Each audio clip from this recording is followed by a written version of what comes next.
Winters of Dehradun in March have been with plenty of sunshine. People used to plan for their upcoming summer vacations.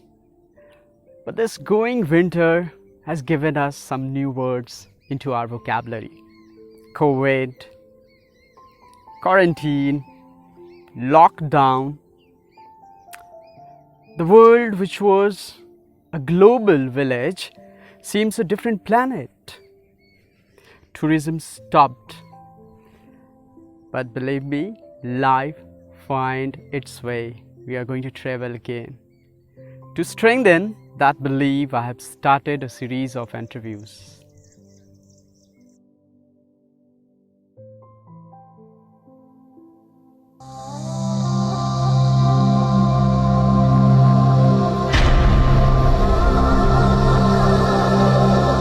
Our first guest is an inspiration for many. He started his career as a management trainee in 1976, worked at the Oberoi Nariman Point as assistant lobby manager, transferred to the Dammam Oberoi Kingdom of Saudi Arab as department head, came back to India and joined the Oberoi Palace, Srinagar, worked as general manager for the Hans New Delhi and the Resort Mumbai. He joined Masasani Peninsula Hotel Tanzania as general manager, worked for Madhwani Groups in Uganda, opened Golden Tulip, Dar es Salaam. In 2002, he returned back to India and chose to train budding hoteliers, worked with many premier institutions and is currently working as director, Kukreza Institute of Hotel Management, Mr. Anil Talukdar.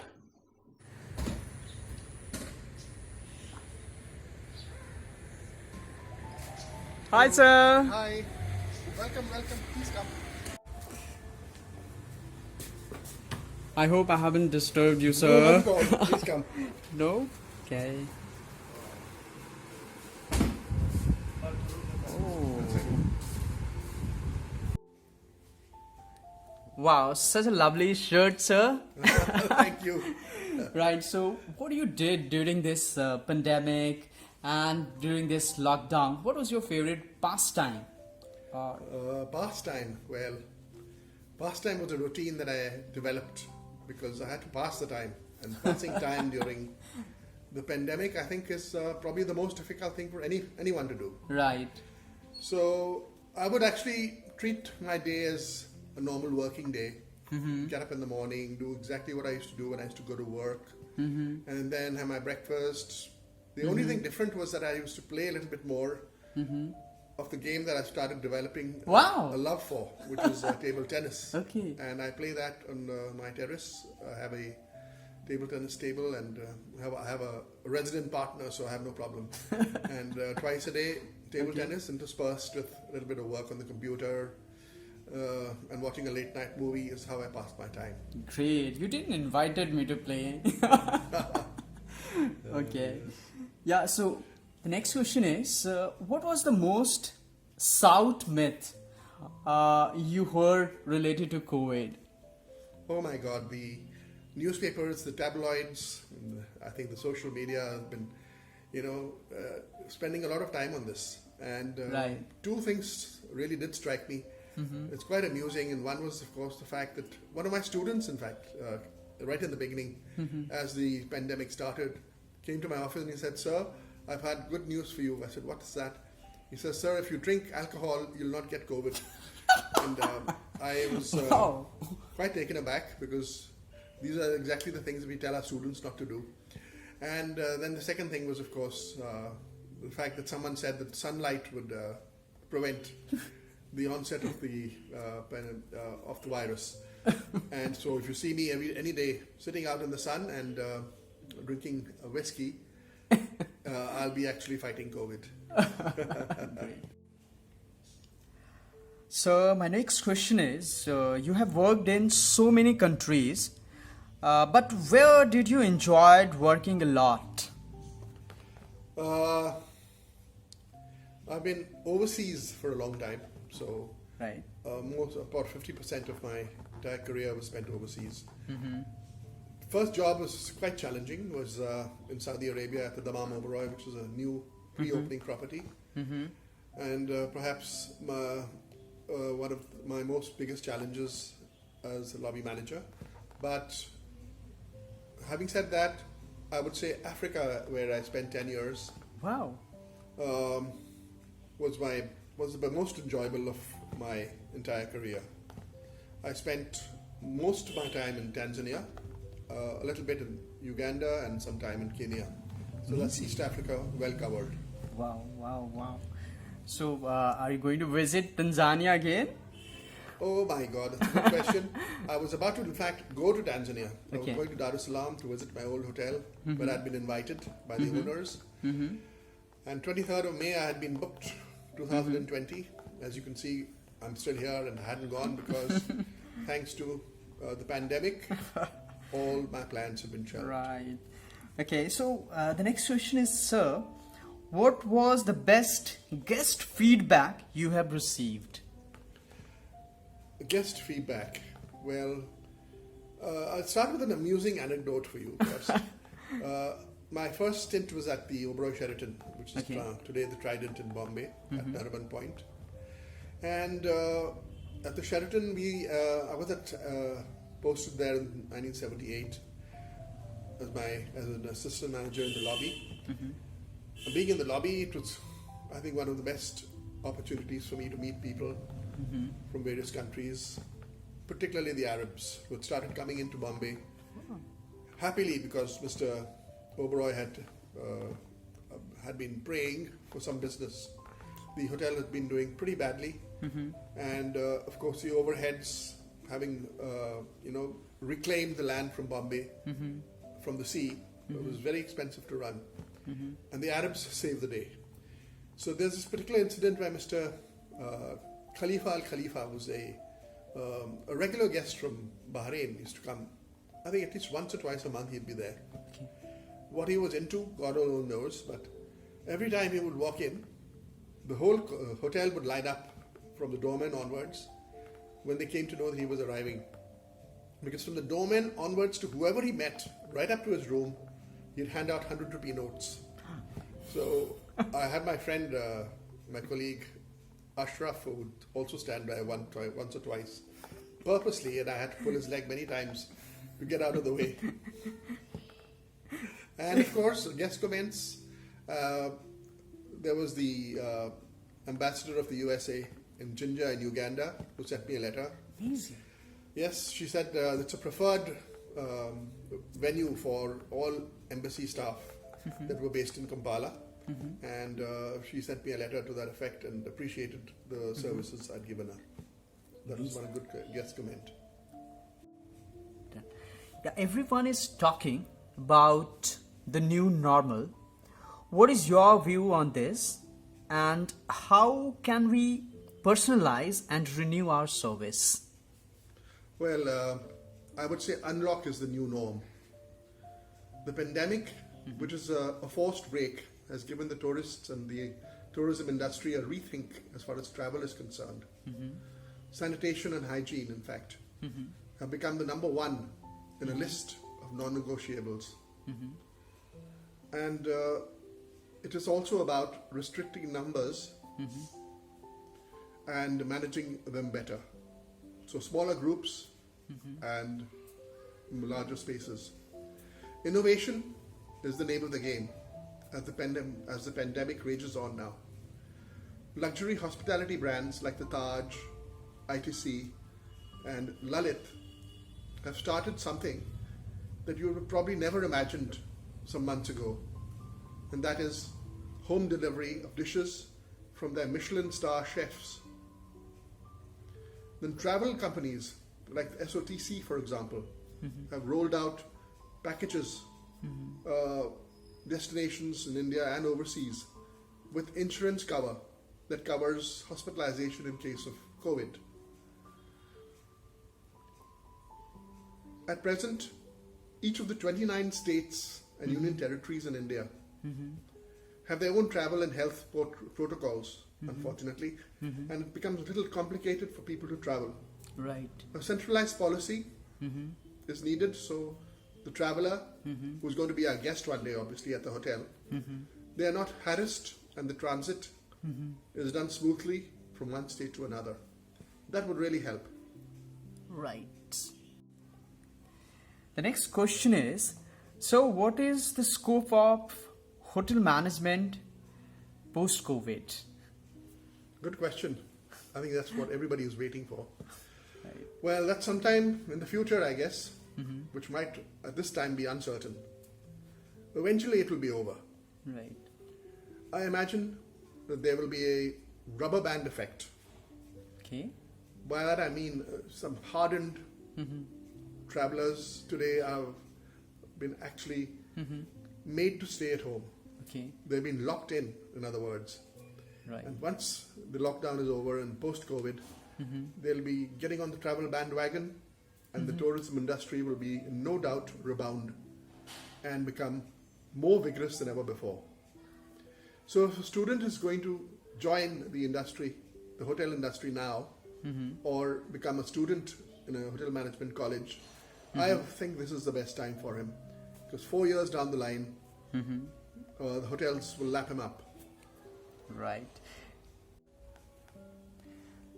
The next question is, sir, why one should pursue hotel management while it may be the hardest hit industry? Well, I just mentioned that it's the bright future.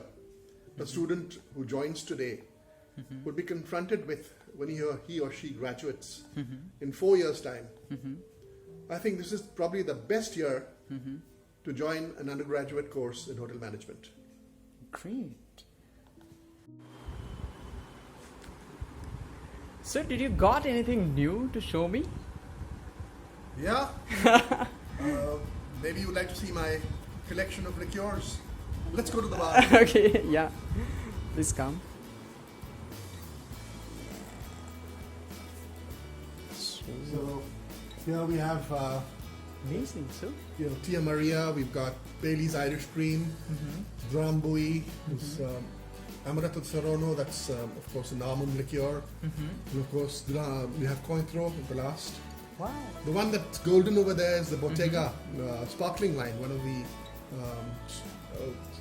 very, very expensive wines. Sparkling wine from Italy, Bottega. So it's a bit of a collection for you to see. Students should see. Lovely. I think this collection is better than the Oberoi. Well, yeah, it's debatable. Okay, so what is your message to our students who are already enrolled in hotel management, and specifically the final year students who are supposed to sit in interviews? Oh, yes, I'm sure the student fraternity are very, very uneasy at this time. My message to you, young men and ladies, is don't panic. Just 2 words. This is an unbelievable situation, unprecedented in the history of mankind. Happens every 100 years, so it probably will never happen again in your lifetime. Let's get over with it. We're going to have a rebound in the industry. There'll be lots of jobs for everybody. Just be patient. Don't panic. Wow, amazing. Thanks a lot, sir. Thank you. Welcome. Thank you. Amazing. So, do you have anything to show me? You have collected from years? Well, I might have, yes. Let's head towards the showpieces over here. Right. On my left. Okay, my goodness. On my right here, have a look. Put the camera down here. These are sand roses. Wow. And So I what are mean they? SAND sand. Natural formations on the beach in a place called Hofuf, which is in Saudi Arabia, close to Dammam, the eastern province. Okay. They were just lying on the sand. Right. We just picked them up. Of course, they're very heavy. I brought them from Wow. all the way from Saudi Arabia. It's just sand and water, and it's a natural formation. This is so amazing. Yes. Thank you. Then some artifacts here from Cornell University that I had attended in 1984. I did my summer courses. The little plaque from there. It's from Trinidad and Tobago, where I visited in 2019. The West Indies. Austria. There's a plate over there. Austria. Austerreich. Canada on top.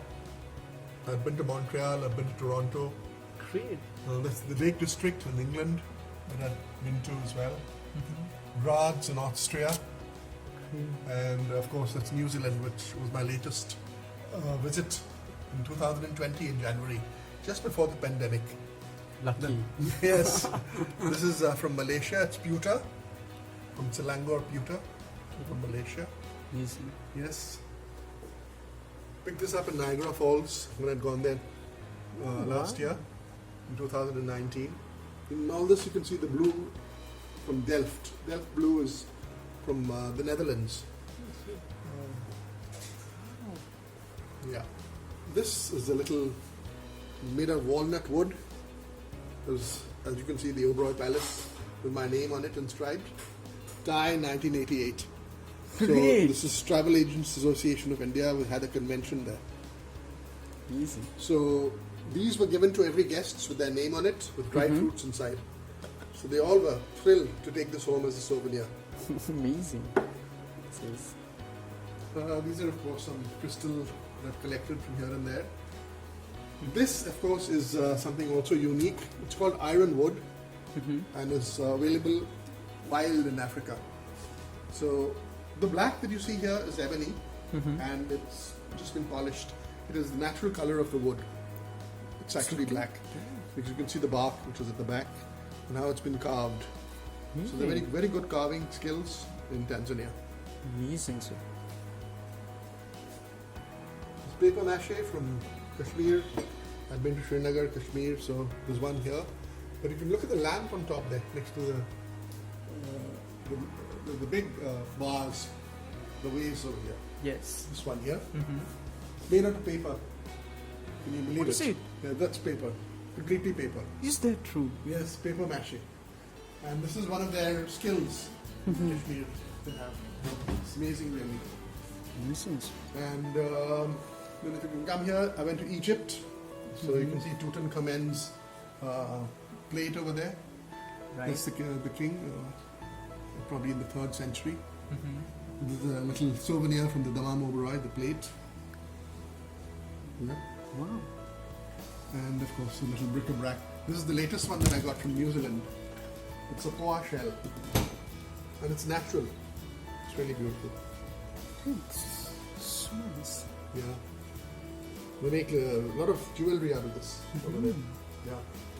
This is I picked it up in Auckland when I was there in January this year. Great. Of course, these are from Srinagar, Kashmir, from the old city. That's a samovar. I remember. They make tea in this. Yes. Yeah?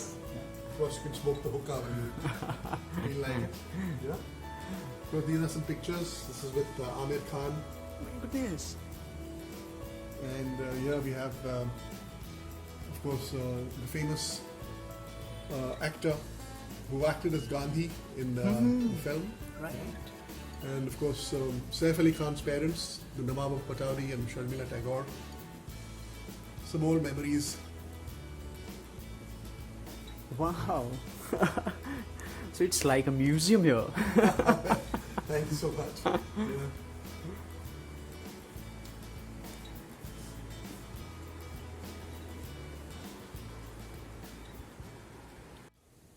These souvenirs are so amazing.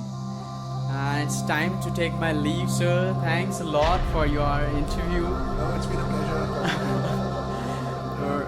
You're such a lovely host. I hope I've given you enough inputs. Yes. Thanks a lot, sir. Thank you. Take care. Bye. Bye.